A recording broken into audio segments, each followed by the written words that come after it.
Bonjour et bienvenue. Aujourd'hui, on va décortiquer ensemble les médicaments contre l'hypertension pour mieux comprendre comment ils fonctionnent et comment ils sont choisis. Alors c'est vrai, face à toutes ces pilules, on peut se demander comment un médecin s'y retrouve. Eh bien, c'est parce que traiter l'hypertension, c'est un peu comme avoir une boîte à outils bien remplie. À chaque situation, son instrument. Voici notre programme. On va d'abord poser le problème de l'hypertension, ensuite on ouvrira la boîte à outils de base pour voir les médicaments les plus courants, puis les outils un peu plus spécialisés. Et enfin, on verra comment trouver le bon traitement et l'importance du dialogue avec son médecin. Alors commençons par le début, le problème de l'hypertension. Pourquoi est-ce si important de la traiter? Tout simplement parce que l'hypertension artérielle, ce n'est pas quelque chose à prendre à la légère. La décision de commencer un traitement dépend bien sûr du niveau de la tension, mais aussi des autres facteurs de risque cardiovasculaire. En général, l'approche se fait en deux temps. La toute première étape, la fondation, c'est le mode de vie. Mieux manger, bouger plus, perdre du poids si nécessaire. Et très souvent, pour vraiment bien contrôler la tension, on ajoute une deuxième étape, les médicaments. Allez, c'est parti, on ouvre maintenant cette fameuse boîte à outils de base du médecin. On va regarder les 4 grandes familles de médicaments, celles qui sont le plus souvent utilisées en premier lieu.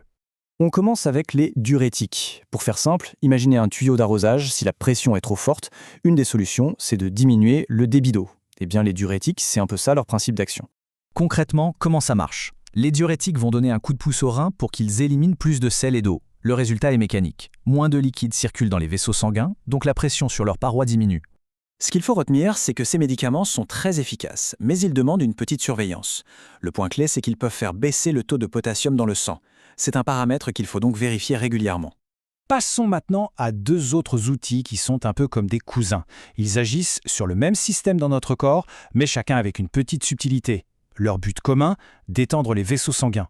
Les premiers, ce sont les inhibiteurs de l'ECA, ou IEC. Leur mission, c'est d'empêcher le corps de fabriquer une substance, l'angiotensine 2, qui a pour effet de contracter les vaisseaux. En gros, ils coupent la production à la source. Alors un détail très important à connaître avec cette famille de médicaments, c'est un effet secondaire assez fréquent, une toux sèche qui peut devenir persistante. Et c'est justement ce point qui nous amène tout droit à la différence avec l'outil suivant. Voici donc les ARA2. Eux, leur approche est différente. Ils ne bloquent pas la production de l'angiotensine 2, non. Ils agissent plutôt comme un bouclier. Ils l'empêchent de se fixer sur les vaisseaux et de donner l'ordre de se contracter. L'effet final est le même, les vaisseaux se relâchent. Donc si on compare les deux, on voit bien que l'objectif et l'efficacité sont très similaires. La vraie différence, le critère de choix, c'est souvent cette histoire de toux. Avec les ARA2, le risque est vraiment beaucoup plus faible.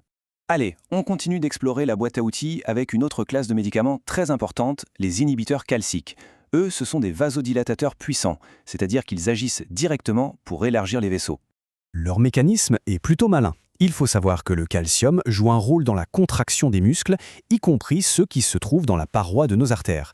Eh bien, ces médicaments bloquent l'entrée du calcium dans ces cellules, ce qui les empêche de se contracter et les maintient donc détendus.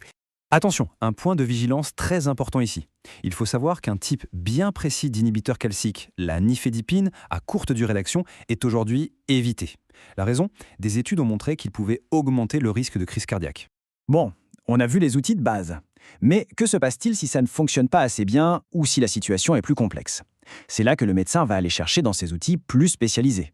Dans cette catégorie, on va trouver par exemple les bêta-bloquants.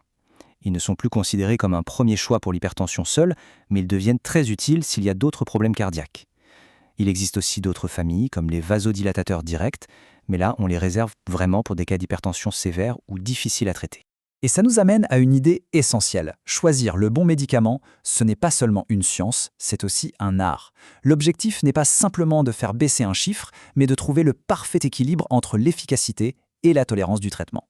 Ce tableau, il résume bien la situation. Chaque classe de médicaments a ses propres effets secondaires potentiels à connaître. Pour les diurétiques, c'est le potassium. Pour les IEC, c'est cette fameuse toux. Pour certains inhibiteurs calciques, ça peut être un gonflement des chevilles. C'est pour ça qu'un traitement est toujours personnalisé. On arrive à notre dernière partie, et c'est sans doute la plus importante. Pour que le traitement de l'hypertension fonctionne sur le long terme, ça doit être un vrai travail d'équipe, un partenariat entre la personne concernée et son médecin. Voilà la phrase clé à retenir de tout ça. Il n'existe pas de meilleur médicament dans l'absolu. Le meilleur traitement, c'est celui qui est adapté à chaque personne, en fonction de sa santé globale, de ses autres pathologies éventuelles et de sa réaction aux médicaments. Alors, la question finale, c'est comment participer activement? Eh bien, le fait de mieux comprendre toutes ces options, c'est déjà un premier pas immense. Ça permet de poser les bonnes questions, de discuter des effets ressentis et de prendre les décisions en connaissance de cause, main dans la main avec son médecin,